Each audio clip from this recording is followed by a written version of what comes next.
বন্ধুরা, কোনো ভূমিকা না, চলেন শুরুতেই একটা ভিডিও দেখি, এরপরে আলোচনা আসা যাবে।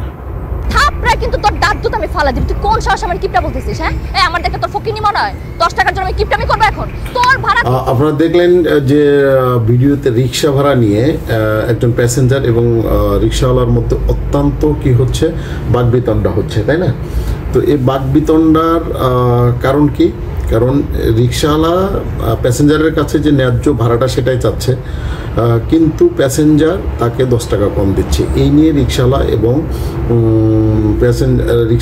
প্যাসেঞ্জারের মধ্যে কি তুমুল ধরনের বিতর্ক হচ্ছে।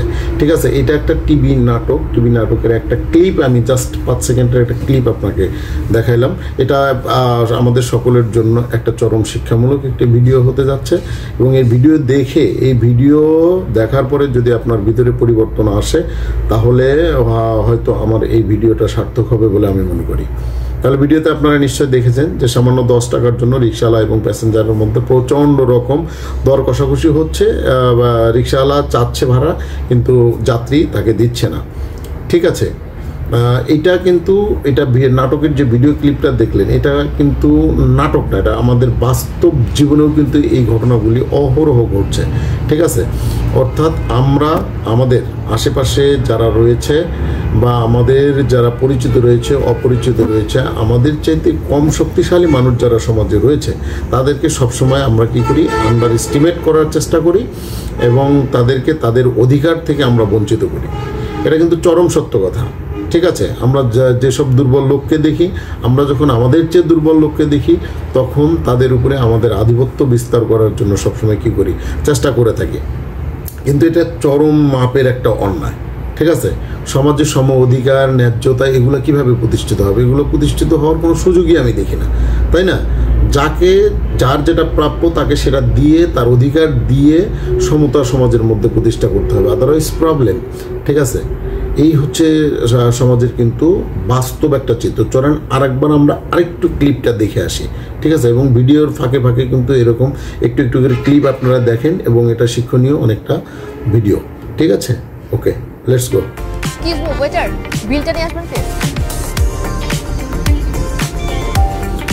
এবার আপনারা কি দেখলেন? এবার আপনারা দেখতে পারলেন যে হোটেলের যে ওয়েটার রয়েছে, ঠিক আছে, হোটেলের যে ওয়েটার রয়েছে তাকে কিন্তু কি করছেন, যারা আমরা অনেক সময় কি করি, ক্ষুধা লাগলে অথবা এমনি বন্ধু বান্ধবীদের নিয়ে কি করি, হোটেলে আমরা খেতে যাই, তাই না? এই খাওয়ার পরে বিভিন্ন ধরনের কি করি, আমরা বিভিন্ন ধরনের খাবার খাওয়ার পরে যখন আমরা বিলটা দিতে চাই, তো স্ট্যান্ডার্ড হোটেলে কিন্তু বিল দেওয়ার সিস্টেমগুলোও স্ট্যান্ডার্ড। ঠিক আছে, ডাইরেক্ট সরাসরি ক্যাশে যেতে হয় না। সেখানে যারা ওয়েটার রয়েছে তারা কি করে, বিলটা মেক করে, ক্যাশ থেকে বিলটা মেক করে একটা বই সহকারে যারা খেতে যায়, ঠিক আছে, কাস্টমারের কাছে একটা বই সহকারে কি করে সাবমিট করে।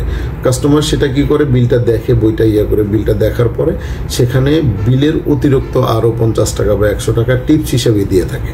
ঠিক আছে, তো আপনি একজন রিক্সাওয়ালাকে তার প্রাপ্য, অরিজিনাল যে প্রাপ্য ভাড়া সেটা দিচ্ছেন না, কিন্তু একজন ওয়েটারকে আপনি কোনো প্রকার জিজ্ঞাসা করা ছাড়াই, ঠিক আছে, কি বলে এটা, সোসাইটি মেনটেন করার জন্য, নিজের কি বলে অহমিকা দেখানোর জন্য, বা নিজের কি বলে যে আপনি যে বিত্তশালী এটাকে প্রুফ করার জন্য কি করতেছেন, আপনি তাকে অবলীলায় 50 টাকা, 100 টাকা, 200 টাকা, 500 টাকা এরকম টিপস